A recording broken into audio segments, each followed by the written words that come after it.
The 2000s. Regardless of how nostalgic you are for that decade, you could also argue that it's one of the most transformative decades in modern history. I think a lot of stuff around this time had ushered in the dawn of the 21st century, for better or for worse. 9/11 and the ensuing war on Iraq changed the course of global history forever. The introduction of Facebook and the iPhone had revolutionized a new age for social media and modern technology. And last but not least, you had musical genres like pop punk, nu metal, and post-grunge dominating the charts and radio stations. Well, at least for most of the early 2000s. In my opinion, the 2000s are a strange decade to be nostalgic about, given how a vast majority of trends from this era have either aged like fine wine or milk left to rot in the sun. And that's saying a lot for someone who was actually born in the early 2000s. Nonetheless, it seems as if we've lived long enough to remember that decade fondly,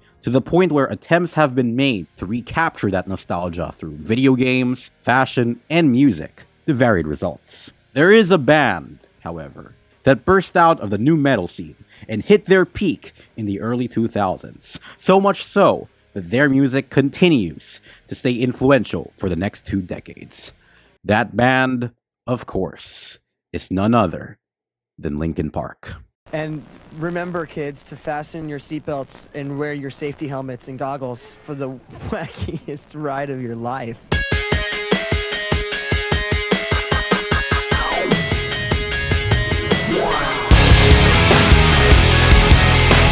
Hailing from California and fronted by vocalists Chester Bennington and Mike Shinoda, Linkin Park isn't just one of the biggest names to come from the 2000s nu metal scene, but is also one of the biggest bands for both 2000s music and pop culture entirely. Having released 7 albums spanning over 17 years and different genres, they are rightfully considered one of the biggest musical acts of the 21st century. Originally formed in 1996 under the name Zero, pronounced like the number, the band initially consisted of frontman Mike Shinoda, drummer Rob Borden, and lead guitarist Brad Delson, followed by these guys a little later. After Shinoda and his friends had graduated from this high school in California, the band recorded a self-titled demo album in 1997, which was later followed by the beginning of a partnership between the band and Jeff Blue, who was then the vice president of A&R for Zomba Music. One of Brad's really good friends lived right next door to him, and I became friends with that guy. I'd go over to his house, Brad would inevitably show up. Around this time, Delson was also interning under Blue during his college years, and was responsible for introducing the band to him. But little did Brad know, his little meet and greet would pave the way for their band's road to success. Following some band tensions, lineup changes, and record deal struggles, Grey Daze vocalist Chester Bennington would join the band sometime around March 1999, under the recommendation of Jeff Blue. Yeah, I've been doing this since I was like 13. My first gig I played out, I was 13 years old, and that's like, I've been playing like every week since then. I'm finally just got lucky enough to meet up with the right guys and write the right music. And Bennington had replaced the band's former vocalist Mark Wakefield, who had left to pursue other musical projects. As a special friendship began to spark between Bennington and Shinoda, Zero would then rename themselves to Hybrid Theory, as well as recording a self-titled EP the same year, and eventually Linkin Park, partly named after the park in Santa Monica. By this time, Blue had also become the vice president of Warner Brothers Records and signed the band to the label, just in time for them to record their major label debut album, also named Hybrid Theory, released in late 2000. Hybrid Theory was a smash hit. It generated 4 chart-dominating singles, all of which are some of the band's most popular songs to date, sold over 32 million copies worldwide, was certified 12 times platinum, and was the best-selling album of 2001, later becoming one of the best-selling rock albums of the 21st century. I'd also consider Hybrid Theory to be one of the most influential rock albums of the 21st century, for it is an album that I think has shaped millions of childhoods around the world, including mine. Even today, songs like In the End and Crawling continue to be some of the most popular songs in rock music. Crawling even won a Grammy for Best Hard Rock Performance. Not Paper Cut, not One Step Closer, and not even In the End. It was the Crawling in My Skin song that gave the band their first Grammy. That's how big of a deal these guys were back then. By 2002, the band had released a remix album, Reanimation, and had written several songs for their next album while touring for Hybrid Theory.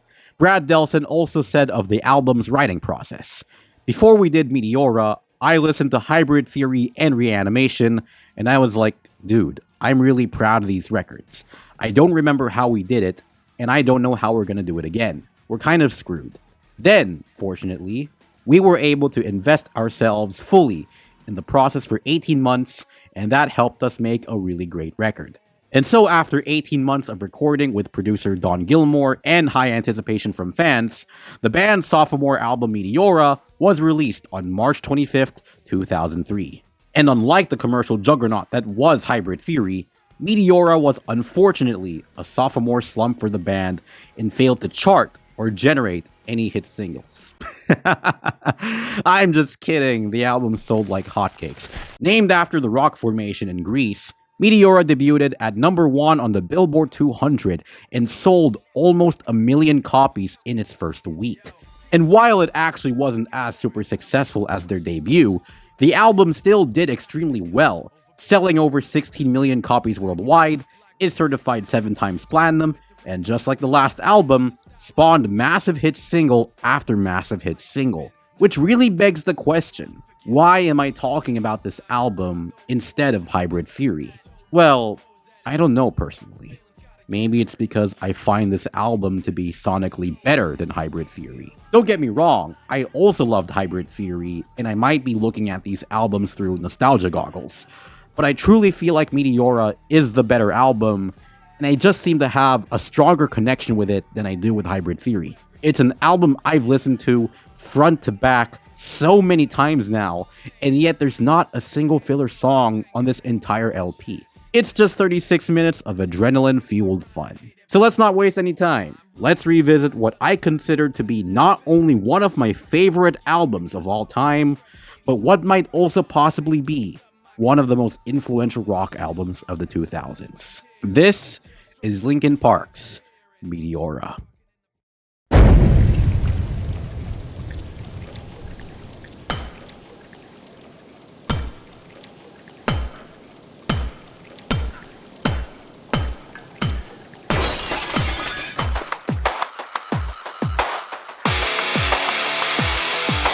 After a brief instrumental forward, the album immediately takes off with Don't Stay, a high-octane nu metal track with more of the stuff you love from Linkin Park's music.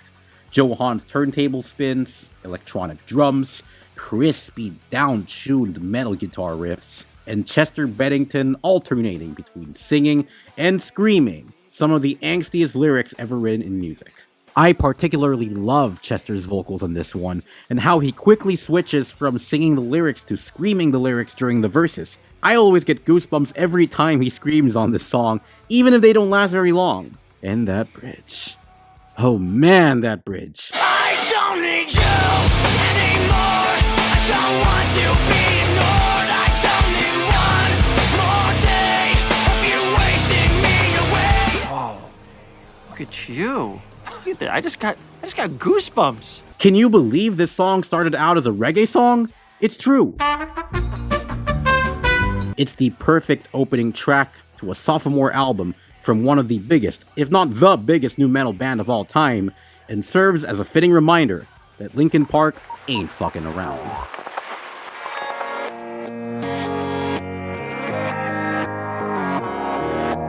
After the epic opening track that is Don't Stay, we immediately transition into Somewhere I Belong, the album's lead single. 2017 seems to be a recurring theme in these Why I Love videos, as I tend to talk about that year a lot, and for good reason.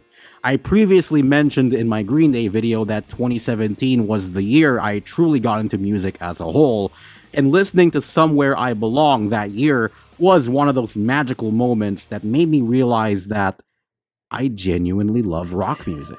I was 13 at the time, by the way. Every time I listen to this song on its own, I'm immediately flooded with early 2000s nostalgia, and I'm sure as hell not the only one feeling the same way. Anyways, about the song itself. There is a lot to love about this song. For one, this is the first song on the album to highlight the chemistry between Mike Shinoda's rapping and Chester Bennington's singing, and how it plays out as one of Linkin Park's biggest strengths. It's a chemistry that, in my opinion, most bands would kill to have, rivaled only by the likes of Blink-182's Mark Hoppus and Tom DeLonge, Fleetwood Mac's Lindsey Buckingham and Stevie Nicks, and a Cherry's Chiyomi Tanaka and Natsumi Murakami. That last one counts, right? The fusion between elements of electronic rock and nu metal goes so damn well together in this song. And lastly, the lyrics. For a band well known for writing edgy and angry lyrics, they're also really, really good at writing simple but uplifting and relatable lyrics. Sure, the lyrics are still edgy as fuck, but the way the song manages to strike a balance between being uplifting and downbeat makes it all the more badass. You can even feel Chester's passion to get out of this hellhole just through the way he sings this chorus. I wanna heal, I wanna feel what I thought was never real. I wanna let go of the pain I felt so long. Erase all the pain till it's gone. The song was also a colossal success, peaking at number 1 on dozens of charts around the world, is certified gold in Australia and Italy, and was the song that played when The Two Towers won Best Movie at the MTV Movie Awards, only in the early 2000s. Somewhere I Belong is not only one of my favorite Linkin Park songs, but is also one of my favorite songs of all time. Which really makes you wonder, can the album only get better from here? Fuck yeah, it can! Also, the music video has Gundam, which is a W in my book.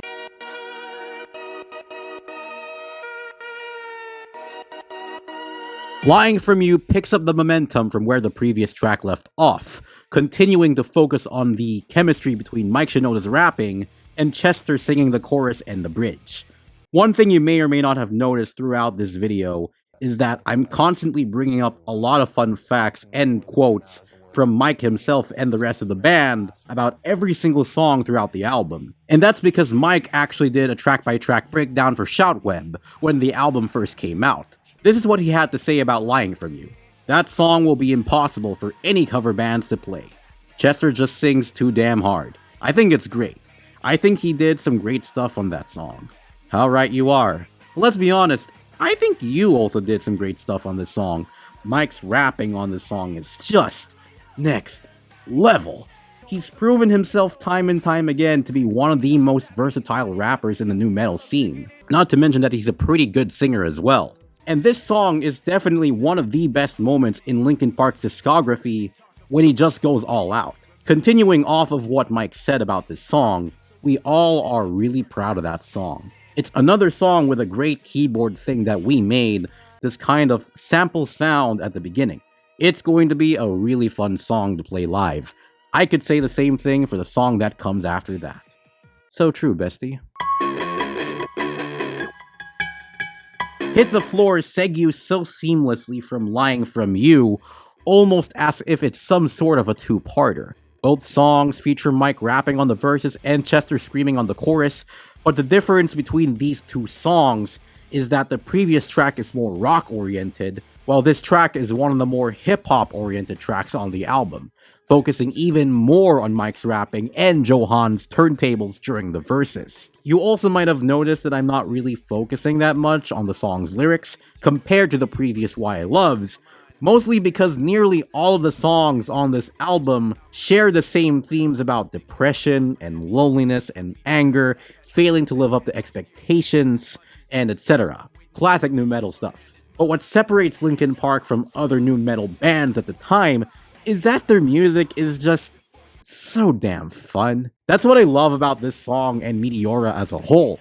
They're songs filled with lyrics you can relate to, and melodies that you can bang your head to, all at the same time. I just know their studio was packed with more heat than the Philippines during the summer, and they wrote some of these songs on a tour bus, mind you. A freaking tour bus!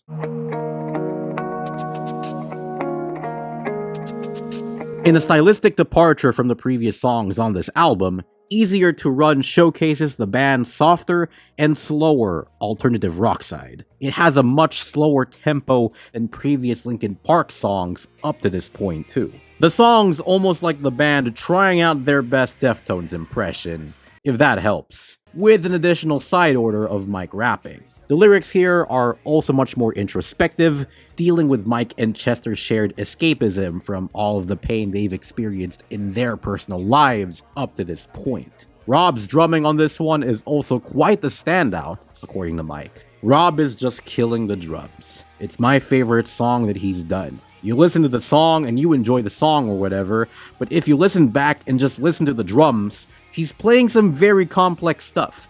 A drummer who's only got a couple of years under their belt is not going to be able to play that song. I'm really happy for Rob on that song. I think he really pulled it off. Also worth noting that the band has gone on record twice to say they've actually grown to dislike playing the song live over the years. In a 2011 Linkin Park Underground chat with Chester Bennington, he stated that they stopped playing the song simply because their bassist, Dave Farrell, dislikes the song, while a 2015 podcast interview with Mike Shinoda states that it's his least favorite Linkin Park song because of how melodramatic it is. We know that Phoenix fucking hates Easier to Run, so I'm not sure if that's... You know what? That's always been on my lower part of my list too. Only because it feels, to me, so melodramatic. Although, aren't most Linkin Park songs melodramatic? Damn shame they dislike the song that much, because I personally find it to be quite the deep cut off this album. It's a nice musical shift from the previous tracks on Meteora up to this point, and I think it sets up the band's musical future pretty well, for they dabble on alternative rock and electronic rock further on their later albums. Faint. Oh man, Faint. Faint is one of my favorite Linkin Park songs, period. It's also one of the most fun songs the band's ever made. From the electronic intro that sounds like a sample of some orchestral strings straight out of a James Bond theme, to Rob's excellent drumming on this one. I personally think he did better here than Easier to Run, followed by some of the best guitar riffs in Linkin Park's entire discography.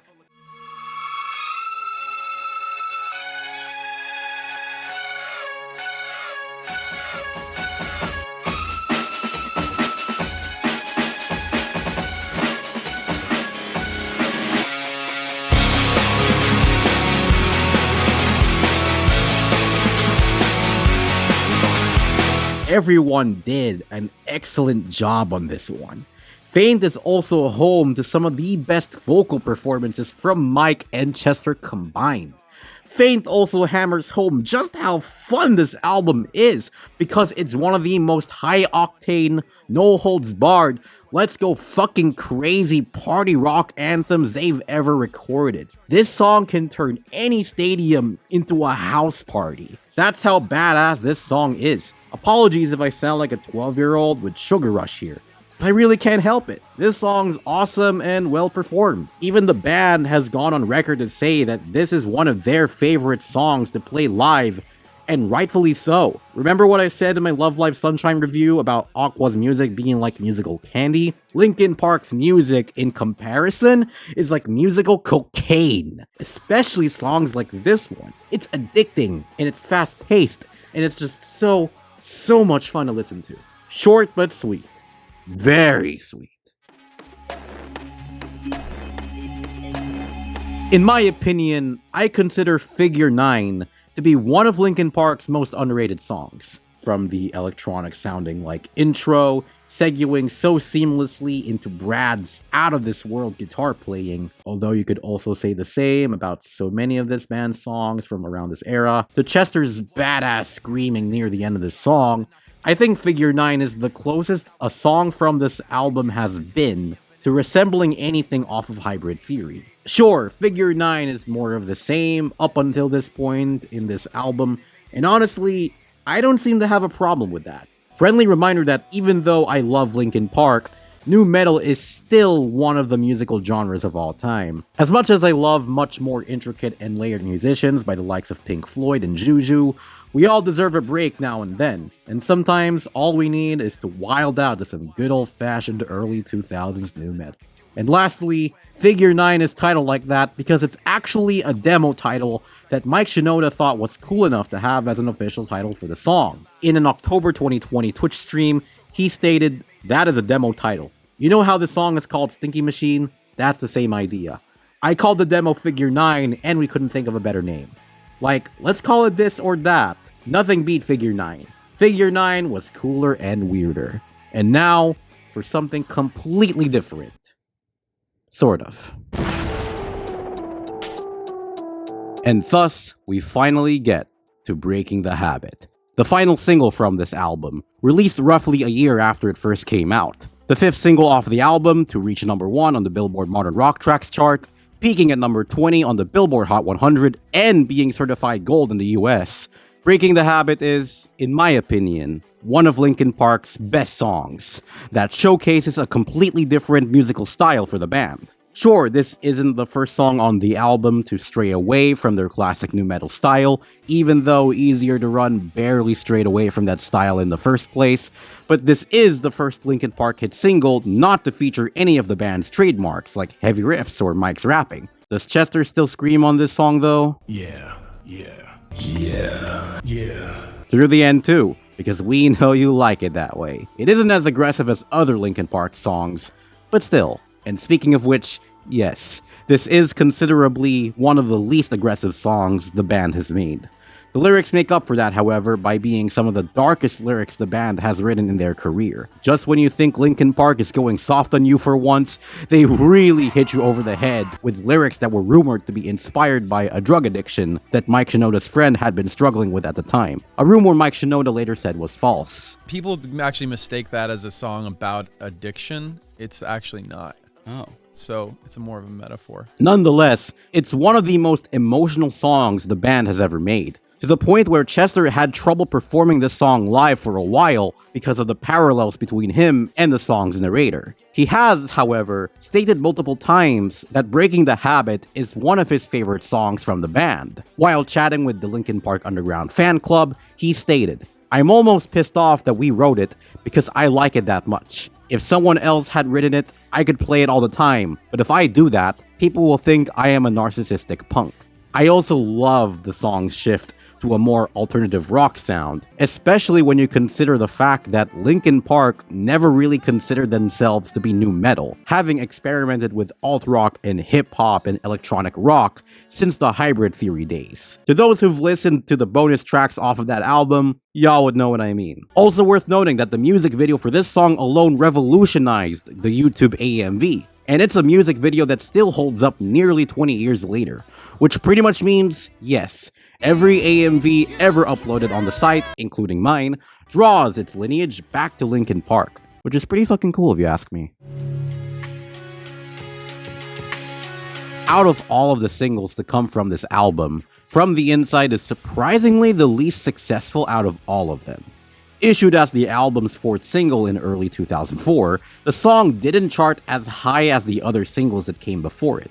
In that case, I guess I could also call this an underrated Linkin Park song, even if the music video has that many views on YouTube. Guess there's Linkin Park fans all around the globe. And it's also one of my personal favorite songs from the band, even though I've been saying it quite a lot throughout this whole video. It's a lot shorter than some of the previous songs off this album, which isn't really a bad thing at all, because if Linkin Park is good at anything, it's making nu metal bangers that are as quick as lightning. And while I love Mike Shinoda's quieter vocal performance here compared to previous tracks, it's Chester that's definitely the biggest standout here. He doesn't just show up, he gives it his all. And I mean all of it. I won't waste myself on you.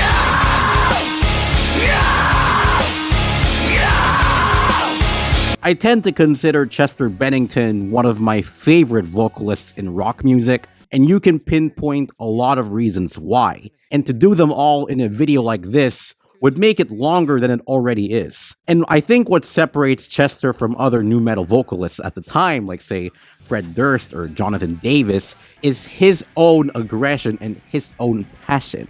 The way he sings and screams his lyrics, they often sound like they're coming from a genuine place. He sounds like he's genuinely experienced the things he's dealt with in the past, rather than singing lyrics that were written to pander to scene kids. And he sounds like he wants to fight his way out of it.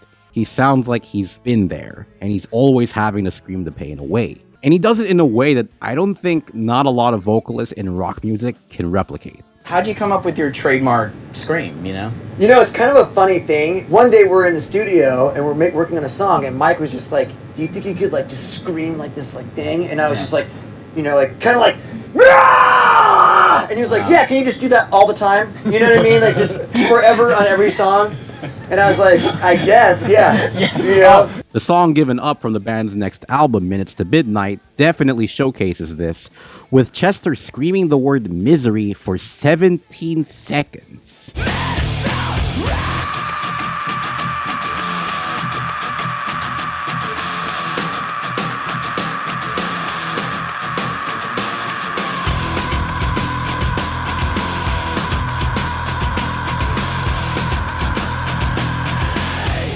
It's an impressive feat that goes to show one thing, and it's that there is absolutely no one else in rock music like Chester Bennington. Not just rock music, but music in general, really. When someone falls, what do you do? When someone falls, what do you do? That's right, people.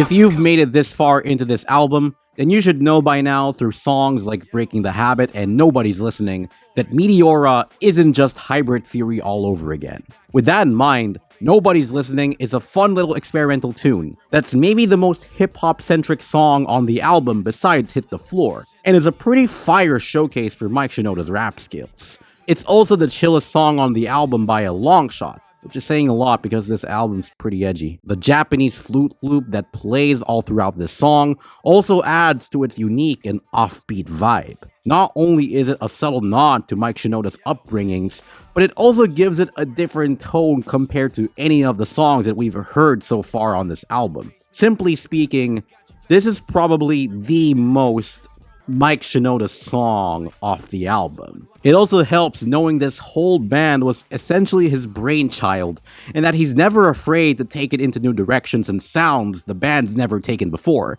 hence why their later albums sound so different from each other. To further prove my point about how Linkin Park is incredibly versatile with their sound, we have another electronic instrumental banger from the great Joe Hahn, the band's DJ. This is the second time they've done something like this, and made it the second to last song on the album, after Cure for the Itch from Hybrid Theory. Fun fact, both songs feature the same sample, Change the Beat, female version by B-side. You know you're an exceptionally talented DJ when you make two completely different instrumentals off of the same sample. You've also probably heard this song during the end credits of The Matrix Reloaded, and even makes an appearance on its soundtrack album, only in the early 2000s. Surprisingly enough, it's not just Joe Hahn all by himself. He's the star of this song, sure, but the other band members also helped him out, with Brad and Phoenix contributing some guitar and bass respectively. Oh, and did I mention? They made this in a tour bus! A freaking tour bus! And so, here we are. The final track on this album. You know that age-old saying that you should save the best for last?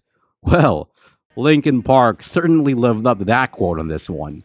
Also worth noting that they've had a hot streak of pumping out banger after banger after banger for the majority of the 2000s. But if there was perhaps one song, and I mean one song, that perfectly encapsulates who Linkin Park is as a band, and perfectly encapsulates what life in the early 2000s was like, then it would probably have to be this.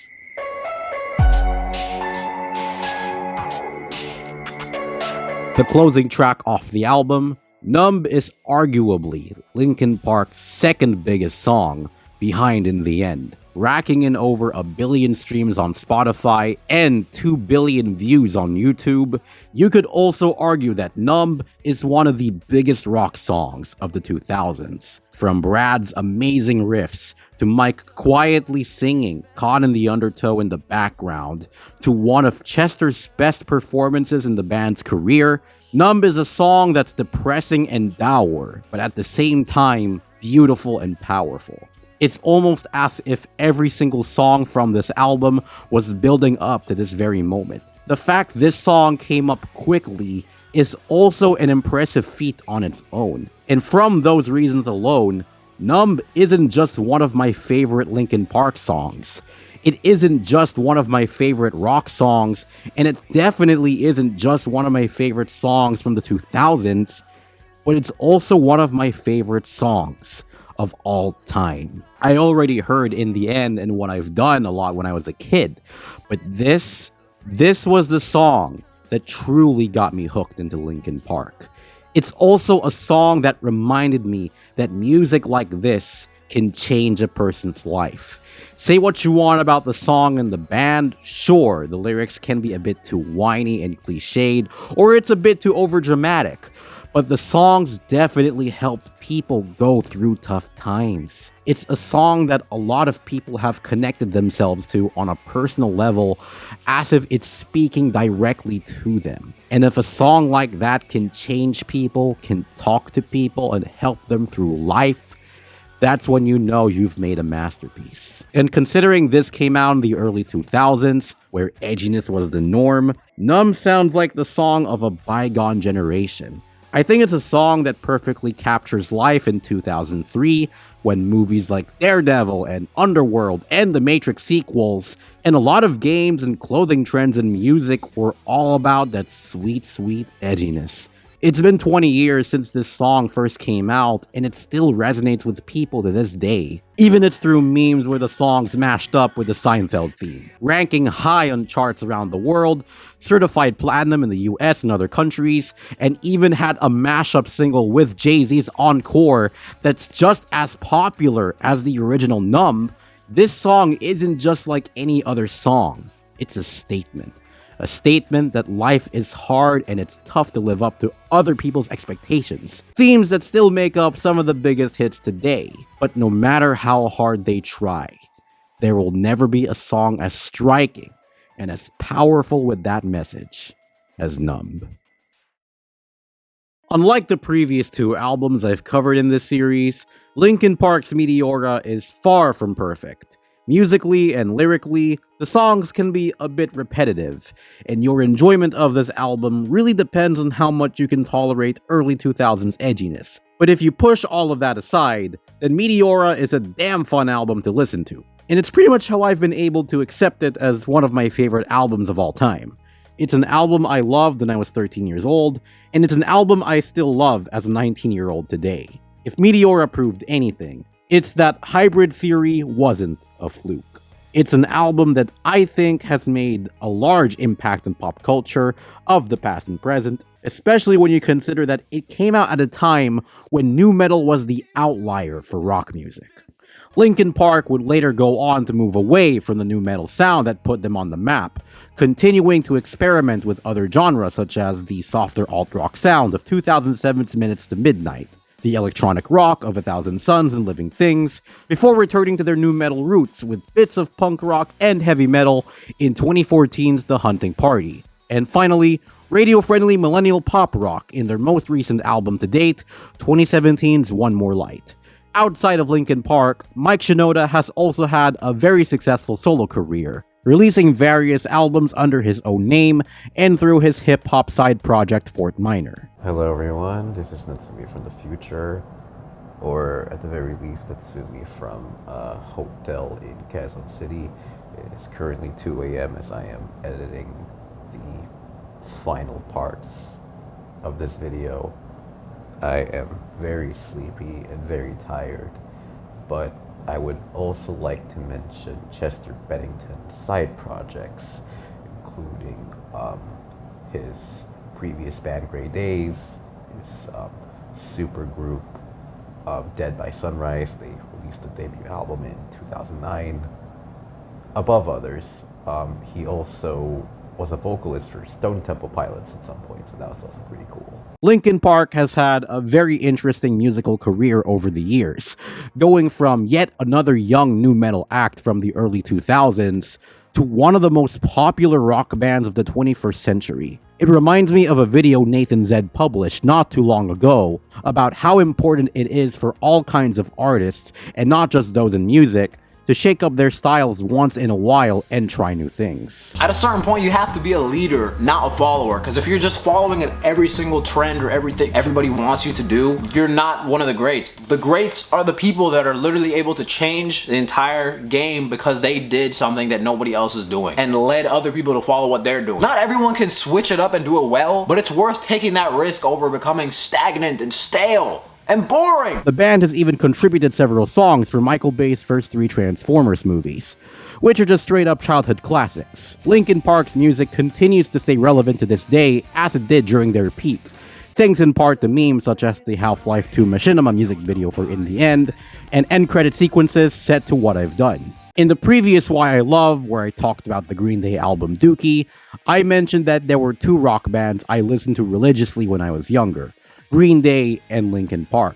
I've already covered my love of Green Day's music in that video, which you can also check out on my channel, and I love Linkin Park's music all the same. They're 2 bands that are big names that have dominated charts with hit singles and sold out concerts, but what separates the 2 are the time periods where they hit their peak. Green Day peaked in the 90s, where they became the voice for Gen X slackers all across America, while Linkin Park peaked in the 2000s, where they became the voice for scene kids, pod kids, and pretty much most of my generation growing up. But Linkin Park's music isn't just a nostalgic time capsule of the 2000s, it's the musical embodiment of the 2000s. An era where pop culture began to take new forms and shape our society for many more years to come. And then, right when I was at the peak of my Linkin Park fandom, tragedy struck in a way that I could have never seen coming. On July 20th, 2017, Chester Bennington was found dead at his home in California, with reports saying that he had committed suicide by hanging. Just 16 days prior, he was touring with Linkin Park to promote One More Light. 2 months earlier, Soundgarden and Audioslave vocalist Chris Cornell also committed suicide by hanging, with rumors saying that his death had been a catalyst to Chester's suicide. I understand that this is a deeply uncomfortable and sensitive topic to discuss all of a sudden, but it also hurts me deeply that you can't really talk about Linkin Park this much anymore without mentioning Chester's death. I still remember waking up in the morning, eating my cereal and getting ready for school, and I was 8th grade at the time, when I opened up Twitter and read countless celebrities mourning Chester's death. My heart sank. I had no idea how to feel.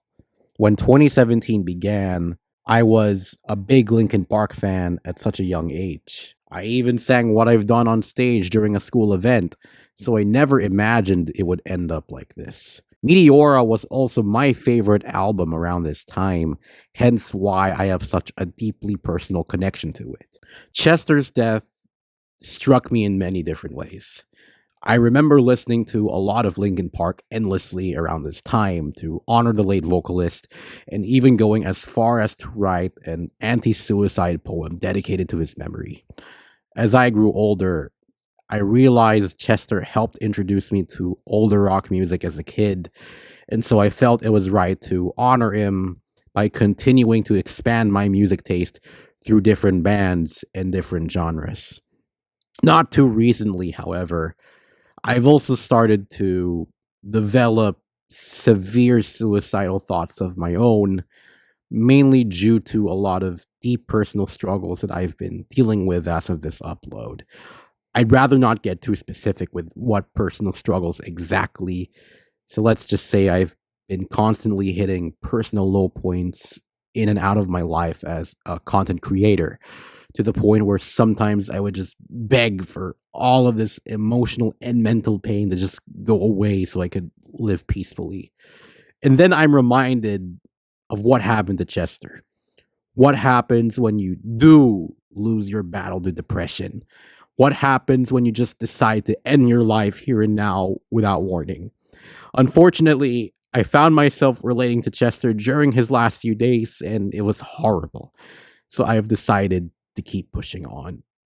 I have to constantly remember that suicide will not solve anything and will not end your battle with depression. I have to constantly remind myself that I am loved, that I matter, and so do you. You are loved. You matter, and you will make it. Because who cares if one more light goes out? Well, I do. I do. Another reason why I wanted to do a video on this album is because it's been 20 years since its release. Last April, the album got reissued with a 20th anniversary edition featuring lots of demos, unreleased songs, and live performances. And while I personally enjoyed some of the unreleased songs from this album, the AI music videos for them are a completely different story. As mentioned earlier, Meteora was named after the rock formation in Greece, which was said to be hosting some of the largest complexes of Eastern Orthodox monasteries ever built. And in 1988, the formation was added to the UNESCO World Heritage List for its architecture and artistic significance, among other reasons. Does that mean Meteora is just as complex and large in nature? Not exactly. But I believe it'll hold artistic significance just as well as the monasteries it was named after. After all, the place has already made a name for itself in pop culture, so I can see the album doing the same, but also being significant as its own thing. It's an album that defined early 2000s pop culture, defined my love of rock music back when I was a preteen, and transformed Linkin Park into one of the defining rock acts of the 21st century. All this and more are why I love Linkin Park's Meteora.